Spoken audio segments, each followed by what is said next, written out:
La política desplegada por Nayib Bukele contra la inseguridad en El Salvador genera polémica y elogios de la derecha latinoamericana y fuertes críticas de la izquierda y el progresismo de la región.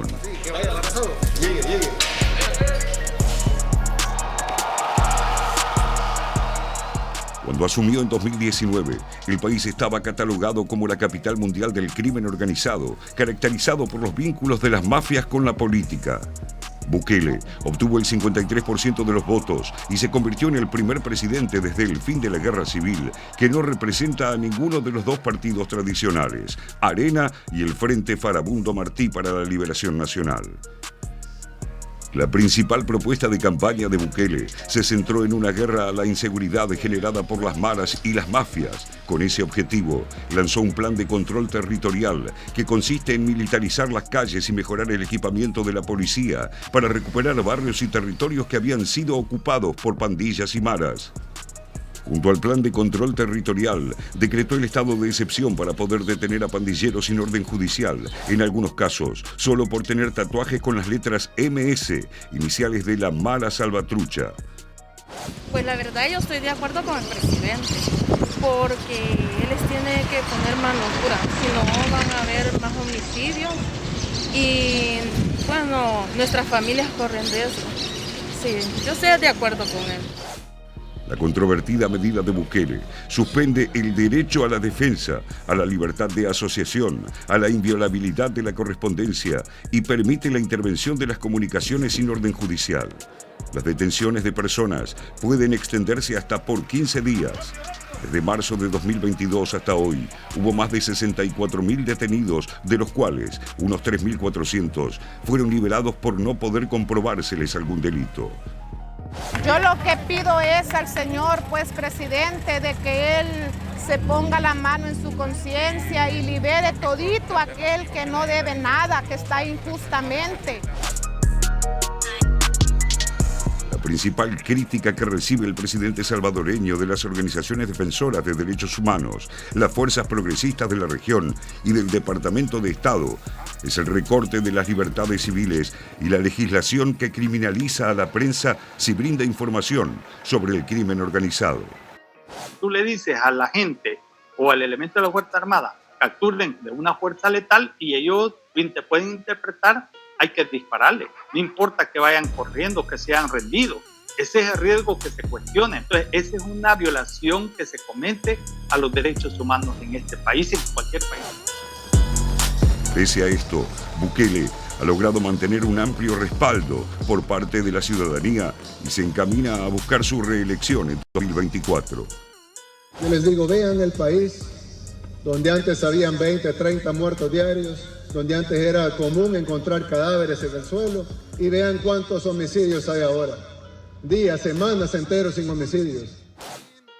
Otra medida que suma a su popularidad es el uso de Bitcoin como moneda de curso legal, para lo que repartió $30 entre la población para impulsar su uso.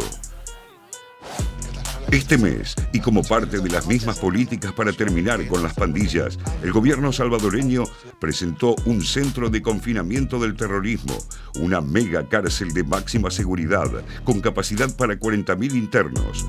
También para asearse, ahí tienen su pila, con su agua y todo. Se trata de la prisión más grande de Latinoamérica, con tecnología de última generación y lista para evitar eventuales fugas de reclusos.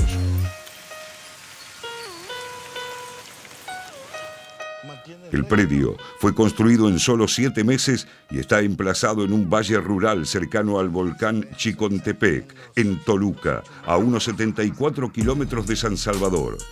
La prisión es el foco de severas críticas de organismos defensores de los derechos humanos porque infringe tratados internacionales e ignora alternativas de prevención del delito. Con todo, Nayib Bukele mantiene su popularidad por encima del 80% según sondeos realizados en El Salvador, y a pesar de la preocupación y rechazo que generan sus políticas fuera del país y falta de garantías que definen su gestión. A ver, rápidamente repasamos ahora con estos datos las medidas de seguridad, las polémicas medidas de seguridad del presidente Bukele. 2020, encierro total por 24 horas en todas las cárceles, con sellado de celdas y suspensión de visitas. 2021, continúan las medidas, expulsión automática de 1/3 de los 690 jueces del país y de decenas de fiscales. Seguimos repasando las medidas. 2022, lo decíamos en el informe, declaración de estado de excepción, aumento de penas de 9 a 45 años para jefe de maras, sanciones a medios que publiquen mensajes de pandillas, hasta 15 años de prisión por pintar grafitis alusivos a las maras. Seguimos repasando medida 2022. Atención con este punto, menores integrantes de maras serán juzgados como adultos. Emergencia en cárceles donde cumplen condenas miembros de maras, con aislamiento, reducción de alimentos y también confiscación de colchones. Bueno, parte de las medidas que se están implementando en estos momentos en en El Salvador, con una imagen positiva, recién lo decíamos, del presidente Bukele del 80%, Augusto. Sí, a ver. Yo creo que a todo lo completo del informe y los datos que estamos viendo de las medidas que toma Bukele, lo que me parece que hay que meterse es en el tipo de liderazgo. O sea, el tipo de conducción, el tipo de liderazgo que tiene el presidente de El Salvador, Nayib Bukele, que arrancó, o sea, como una novedad, una suerte de presidente cool, ¿no? Con mucha presencia en las redes sociales. Dictador cool se llamó él mismo. Él mismo se llamó dictador cool, muy presente en redes sociales, muy bromeando sobre sí mismo. Un día cayeron las Bitcoin. Un día cayeron los Bitcoins y él se hizo un meme de él mismo yendo a trabajar a un McDonald's, ¿no? O sea, tiene un estilo rupturista que evidentemente cae bien. Se sacó una selfie en la Asamblea General de las Naciones Unidas y dijo, esta foto va a llegar a más gente de lo que va a llegar mi discurso en las Naciones Unidas. Y tiene razón. Y probablemente tenga razón. Entonces, lo que vemos acá es un presidente que claramente tiene un apoyo popular muy grande, ganó en la reelección por una diferencia muy grande, tiene mayoría absoluta en la Asamblea Nacional, y evidentemente percibe de manera efectiva lo que piensa mucho de los salvadoreños, porque nosotros podemos analizar fríamente lo que está pasando con las pandillas, el centro de reclutamiento, de confinamiento del terrorismo, y hay preocupación por la violación de derechos humanos. Amnistía Internacional dijo lo suyo, pero lo cierto es que la realidad es que los salvadoreños lo apoyan. Entonces la discusión es lo que hace que este liderazgo sea un liderazgo efectivo. Sí, totalmente coincido en esto. Por un lado, con respecto al tema de las pandillas, es interesante recordar, y de hecho una corte, la justicia estadounidense en las últimas horas, también volvió a hablar lo mismo de cierta negociación que existía entre Bukele ya desde cuando era alcalde de San Salvador, y en los primeros meses de su presidencia, cierta negociación con las pandillas que había llevado incluso a la reducción de las tasas de homicidios, que recordemos, varios de los países de Centroamérica tienen las tasas de homicidios más altas de todo el mundo, y que toda esta política tan cuestionada ahora empezó después de que se rompa esta negociación. Pero sí me parece muy enfocado en esto que decía Augusto, siempre mirando, yo lo denominaba un poco, él fue publicista en su momento, y fue un publicista que logró hacer su propia propaganda, ¿no? Hasta llegar a ser presidente. Un liderazgo también muy difícil de encasillar muchas veces. Si bien estas últimas medidas, bueno, claramente se pueden encasillar un poco más en una línea conservadora, hay que recordar que él llegó con el Frente Martí